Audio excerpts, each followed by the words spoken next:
बातमी क्रिकेटच्या मैदानातून रांचीतल्या पहिल्या वनडेमध्ये टीम इंडियानं दक्षिण आफ्रिकेचा 17 धावांनी पराभव केला।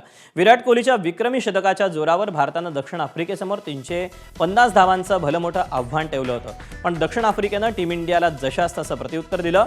कॉर्बिन बॉश, मायक्रो यान्सन आणि मॅथ्यू ब्रिझेकनं दमदार अर्धशतकं झळकावली, पण त्यांची झुंज अयशस्वी ठरली। भारताकडून कुलदीप यादवनं 68 धावा 4 विकेट्स घेतल्या, तर हर्षित राणानं 3 फलंदाजांना माघारी धाडलं। या विजयासह भारतानं 3 सामन्यांच्या या मालिकेत 1-0 अशी आघाडी घेतली।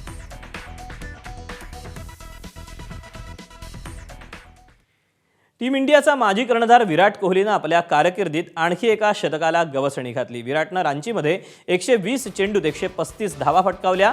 त्याच्या या खेळीत 11 चौकार आणि 7 षटकारांचा समावेश होता। विराटचं वनडे कारकिर्दीतलं हे 52वे शतक ठरलं। या सामन्यात सलामीचा यशस्वी जयस्वाल स्वस्तात माघारी परतल्यानंतर विराट फलंदाजीला मैदानात उतरला। त्यानंतर त्यानं रोहित शर्मासह 136 धावांची भागीदारी साकारली। रोहित 57 धावांवर बाद झाल्यानंतर विराटनं कर्णधार लोकेशच्या साथीनं भारतीय डावाला आकार दिला। त्यामुळे भारताला आडवा 349 धावांची मजल मारता आली। राहुलनं देखील 60 धावांची खेळी केली। एबीपी माझा, उघडा डोळे बघा नीट।